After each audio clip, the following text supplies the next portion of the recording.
Welcome everybody, my name is Lucas and welcome to the bonus video that I mentioned in the last one. Now these are all my tips and tricks when it comes to electronic music production. So I hope you guys stick around. This is going to be a little bit longer of an episode, but it's going to be jam-packed with things that I think will really help you guys take your EDM game to the next level. So without further ado, let's get right to it. The first tip that I want to talk to you guys is presets. Now I know that this is probably a topic that a lot of people don't like to talk about. There's people who are just pro preset where all they use is the preset, and there's people who are just don't want to use a preset and just want to make things that are original. My stance on presets is if there's already a good sounding preset, I want to use that good sounding preset, but I'll tweak a couple of things so it fits what I want to do, especially with this particular track. So in this case, I have this track right here, which is a Serum preset called Coming Over. It's off of a preset pack made by Singular Sounds, and it's really based off of the Dylan Francis song Coming Over featuring Kygo. So I really love this sound, and therefore I'm just like, you know what, I want to use this in this song. So I did. This is what the preset sounds like.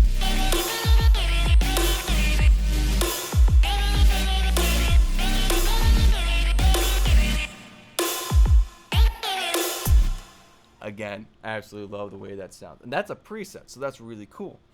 Now, maybe some like the lead things here, maybe this one in particular. This one I called Vocal Loss after myself. Again, it's all based off of a preset vocal, however, or a lead preset, but I took it, tweaked it a little bit, and so I made it my own, so it's really dry. But I absolutely love the way that this thing sounds. I use it almost on every single one of my personal compositions, my own personal tracks as an artist. Now, the other thing that I want to talk about is shortcuts. Shortcuts are extremely helpful, especially in your workflow. I like to work really quick. I do not like waiting, especially when it comes to maybe creating something different. I really don't like to wait. So in that case, learning all the different shortcuts. So knowing Command C, Command V, Command X, Command D, bouncing, which is Shift Command R in Live. I know it's Option Alt Command B for Pro Tools for bouncing things out. Knowing all these different types of shortcuts really do speed up the process. So maybe this lead I wanted to continue on for 5 or 6 times. Instead of highlighting it, going up to Edit, clicking Copy, clicking the next space over, going back up to it, hitting Paste, all that I really have to do is just duplicate it. So I just have to highlight it, Command D, boom, I can do that for days. And just create what I want to create very easily. Again, same thing with bouncing. I don't like to wait for audio to bounce from MIDI to actual audio. So I will have everything ready, and then as soon as I'm done with it and I like the way that it sounds, then I'll bounce it out, and then I'll do the process all over again. Maybe chopping things up a little bit more, maybe adding a different EQ, a different compressor, maybe adding a different effect, maybe like a flange or a delay, maybe a different type of reverb. All those will be considered in after I'm done actually completely composing the actual piece. Mixing genres. I absolutely love mixing genres. If you really want to be different, you'll look at all different types of genres and try to combine as many as you possibly can so that it really fits in well. Now, my style has always been changing. I've never really stuck to one particular genre. Not to say that I want to be known as one particular genre of a producer or an artist, but I like experimenting. I like pushing the boundaries of what I can do, what I can create. So don't be afraid of mixing genres or just experimenting on different things. It's really awesome, and hopefully that will inspire you to try to be different. Side chaining, I absolutely love, and I do it almost on every single track that I do. EDM is very heavily influenced on side chaining, and Ableton makes it so easy to do this. For this particular song, I use the glue compressor. I use it almost on every single track that I want to sidechain.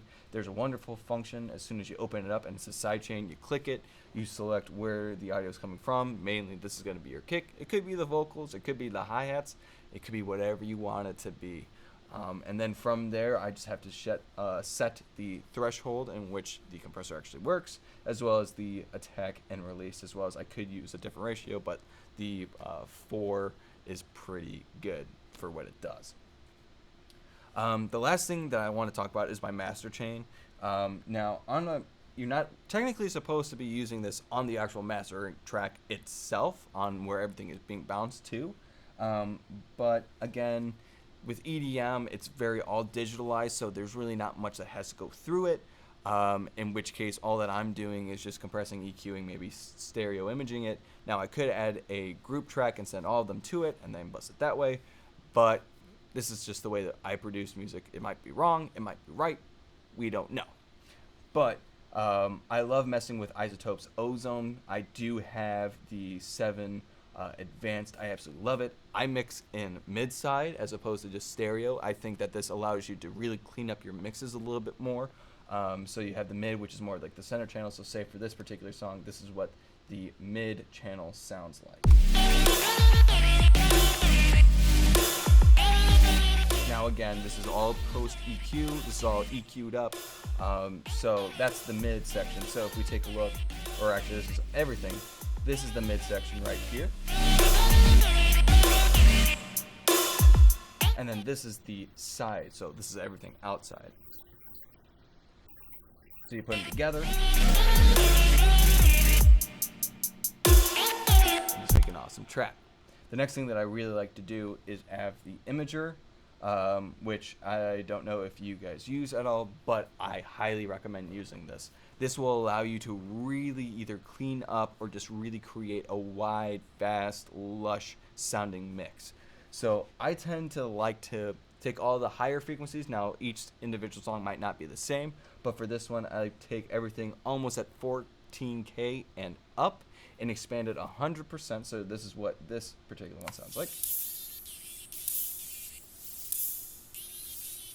Really, really wide, very high oriented. And then I take the high mids.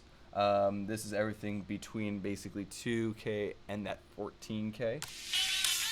Creating a little bit wider of effect, but still kind of bringing it in a little bit more.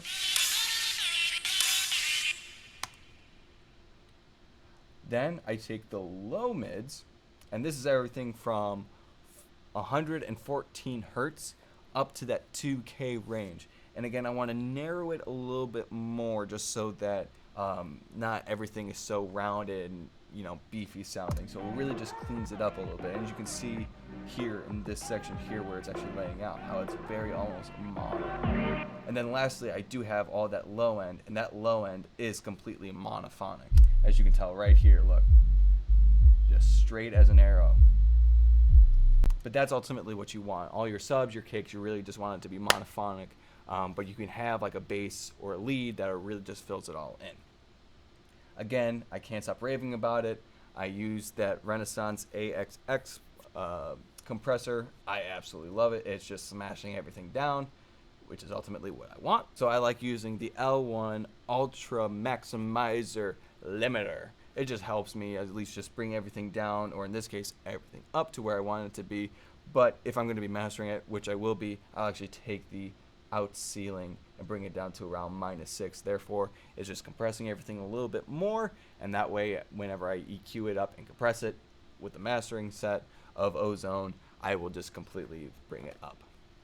So those are just some of my overall tips and tricks when it comes to making EDM music. If you guys have any questions at all, if you want any of the products that I mentioned, the links will be down in the description below as always. I hope you guys enjoyed this video. If you did, make sure you give a high five. Wow, I don't even know my own outro.